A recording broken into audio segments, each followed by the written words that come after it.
Final presenter today, our faculty discussant, is Dr. Steve Pfeiffer. He's a professor here at Florida State in our program. Prior to his tenure, though, at FSU, you may not have known this, he was a full professor also at Duke University, and he was serving there for 5 years as the executive director of Duke's program for gifted students. In 2012, he was also a visiting distinguished professor at the National Institute of Education in Singapore. He also testified at the White House before the National Task Force on Healthcare Reform. He's consulted with a number of organizations, both in the United States and internationally. During his tenure as the executive director of Devereaux, he consulted with inpatient and residential psychiatric treatment centers across the U.S. And more recently, he's consulted with school districts in the U.S. and internationally on issues related to gifted education. He's also consulted internationally, including with the Ministry of Education in Singapore, Hong Kong, Italy, did I mention Brazil, Cambodia, England, France, India, Indonesia, South Korea, and Thailand. He's also served as a consultant with a number of federally funded and private foundation-funded research, dissemination, and program evaluation projects over the last 15 years. Please welcome Dr. Steve Pfeiffer.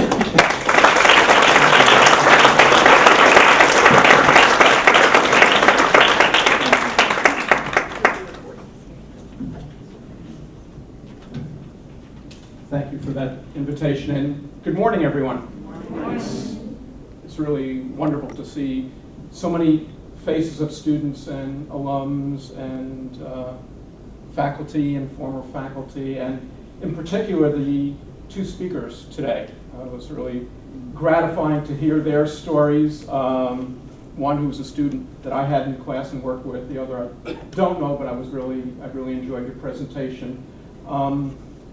Deb asked me to react to the two presentations, and Shenghui's as well. So I'm going to share just a couple of comments and try to pull together those as they relate to my work, consulting. I'm sort of an old timer now, like Dr. Sampson, and we're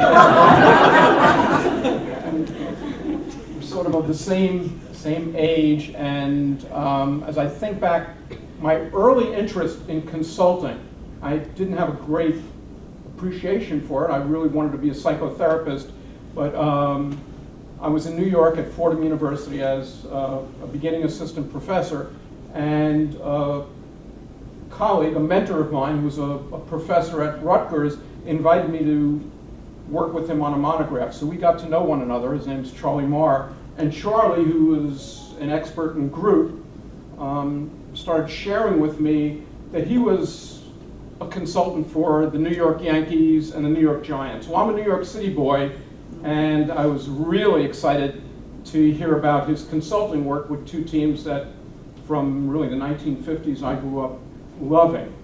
So that always stood in my mind as something that I would be really interested in. It took me a number of years, though, to actually move from professor and clinician to consulting, and more recently, in the last 12 or 15 years, I've been doing more and more international consulting. So what I'd like to do is just share a couple of comments, a couple of experiences that really interface with the two presentations this morning, which I really appreciate. So as I was thinking about the presentations, I was thinking, what works when I do these international gigs, and what are some of the problems, some of the pitfalls, and sometimes where really I've fallen flat on my face. And I have an upcoming international consultation gig this upcoming week. I'm flying to the Czech Republic, where I'm meeting with the Ministry of Education to talk about their developing a program for gifted students throughout the country. So it's really exciting. And one of the nice things about international consulting is you have an awful lot of time in these flights, particularly living in Tallahassee. It's 20 hours for me to get to where I'm going, where I can really think through how I want to approach the consultation, because some of them are successful, others are not necessarily that successful. So as I heard the talks this morning, four things stuck out that remind me, Steve, this is what you need to do to be successful in the upcoming meetings you're going to have with the folks in the Czech Republic. The first is you need to be an expert in the area that you're consulting in. That goes without a doubt. And it takes a while. Students of mine know that I talk about it takes many years to develop expertise, just like it does in counseling and psychotherapy. And I've foolishly and impetuously jumped too quickly to engage in consultations where I wasn't quite an expert in the specific area that they were looking towards, and it taught me to narrow my focus and only consider consulting in areas that an expert. So that's the first thing, and it was clear in the two presentations that knowing your playground is important so that you stay focused in the playground, and that increases the likelihood that you'll be successful as a consultant. The second thing, and I was really delighted that Dong-Yat talked about it, was basic clinical skills. I hadn't thought of that as I get ready to fly to these different places. What do I need to do, Steve, to be successful? But continually evidencing the basic counseling skills that all of you are learning or have learned over the years is critically important, regardless of whatever consulting opportunity you might be presented with. And as I think through those that I've been more successful with, it's clear that I've stayed calm in the face of conflict, that I've stayed focused on the client or the client system, not my own needs, and tried to be very sensitive to understanding where they're coming from. So I appreciate your sharing that, and that is a second, I think, important thing. The third aspect, in my experience of international consulting, based on what I've heard here, is knowing what the client, or in the case of in the Czech Republic, the client system wants. So my consulting now is with large-scale organizations. It might be a school district where I'm meeting with a superintendent and their assistants, or it might be actually a country. So I've gone to Italy a couple times and consulted in Rome with the Ministry of Education and her associates. So that's the client. Knowing what the client wants, knowing what their expectations are for the consultation, knowing perhaps what some of their fears or anxieties are as a result of the consultation, or if you're not successful. Similar to, obviously, what you hear in counseling classes. It really is very similar. Sizing up the client before you approach them. Well, it becomes a challenge. It becomes a challenge because it's relatively easy for me to consult with the Leon County School District on my area of expertise. I have a very narrow area of expertise, the gifted. I don't know much about anything else, but I know a fair amount about the gifted. So if I get called into the Leon County School District, I have a fair degree of expertise because I have a history of what's happened there. But if I get called to Gainesville, I know a little less about Gainesville. And it's probably 10 degrees of shift. And then if I get asked to go to Miami, Dade County, it's even more of a shift. And then I did a consultation in Ames, Iowa, more of a shift. If New York City Department of Education invites me to consult, it's even more of a shift. So as you move further and further away from that area that you have deep knowledge, it requires you as a consultant, particularly in doing international consulting, to learn as much as you can about that system. It's easier now than when I started consulting 20 years ago because of the internet. So I spend a lot of time on the internet reading local newspapers about what's going on in the Czech Republic. I read about the history and the culture of the Czech Republic to get as prepared as I can, recognizing that I'm still just scratching the surface. And the fourth thing that I have found to be very important in the success of these international consultations that I do is never forgetting the power, the importance of culture and values within different countries, and in fact, within countries, regions within countries. I've consulted, for example, I really appreciate Dong-Yat's talk, in 2 different regions in South Korea. In Seoul, it was very, very different, the culture there, than in the south, southern, much more rural area of Korea. As you move further and further away from Tallahassee, you need to be more more attuned to how culture and values differ. Two quick examples. I consulted with the New York City Department of Education, it used to be called the Bureau of Education. The New York City Department of Education invited me to come up and spend a couple days with them to review their program for gifted students and to offer some suggestions about how they might do things differently. I had a similar invitation from the Ministry of Education in Hong Kong. They said, we have an opportunity to revisit how we're doing things with gifted students. We'd like to fly you in, spend a couple days, have you consult with us about gifted education in Hong Kong. Two very similar, if not identical, invitations. I learned very quickly, though, how different consulting in different settings might be. And I'll share one example. Going out to meals with the consultees.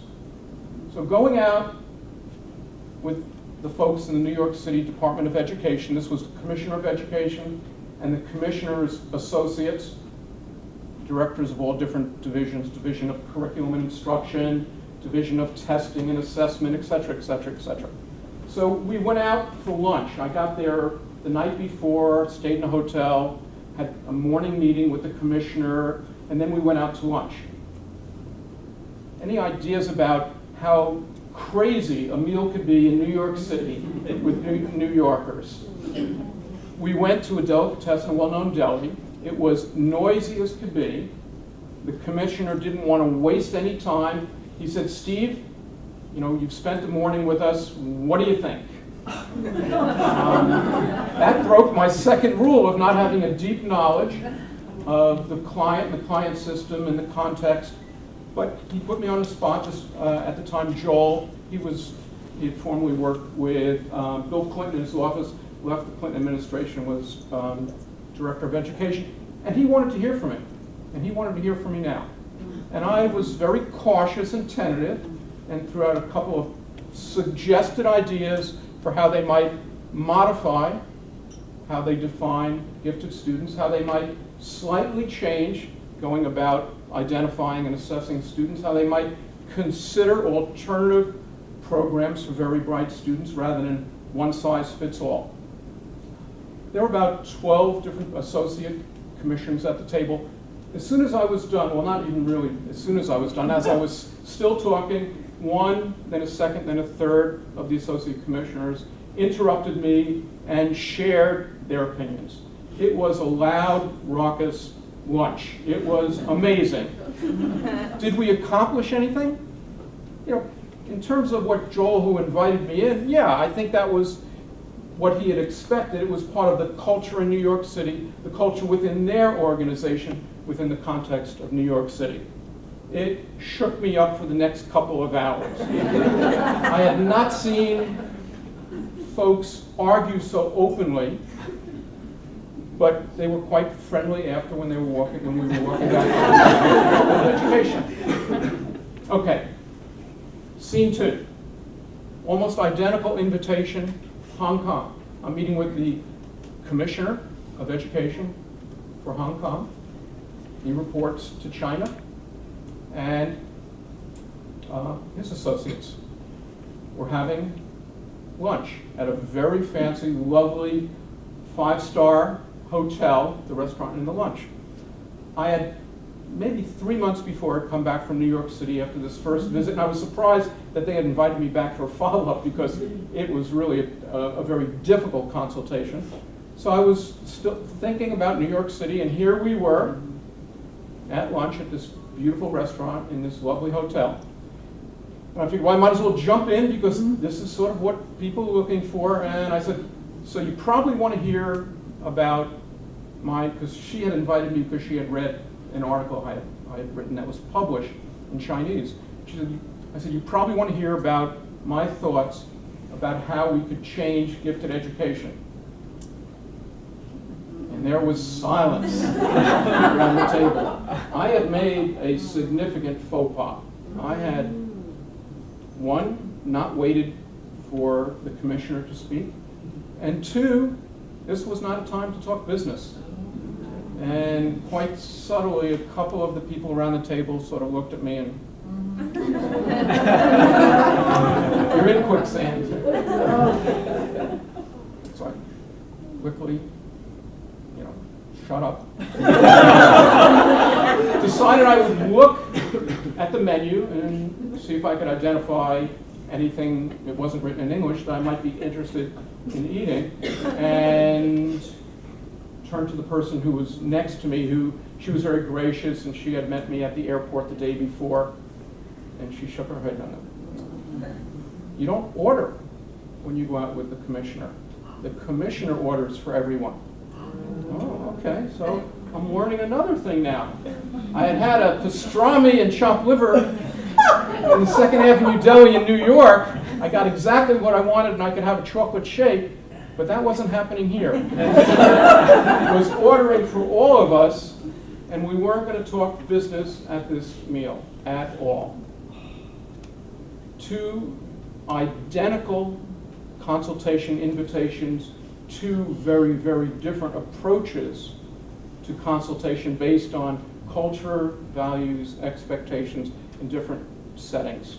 So let me just close and say, again, I really appreciated hearing our 2 graduates present on their experiences. As a faculty member, it's extraordinarily touching and gratifying that we're touching the lives of people who go on to be extremely successful in the counseling and career counseling world, and it's wonderful. And I hope that each of you can find the opportunity that I've found to go beyond counseling and consider consultation, because it is a wonderful, wonderful experience.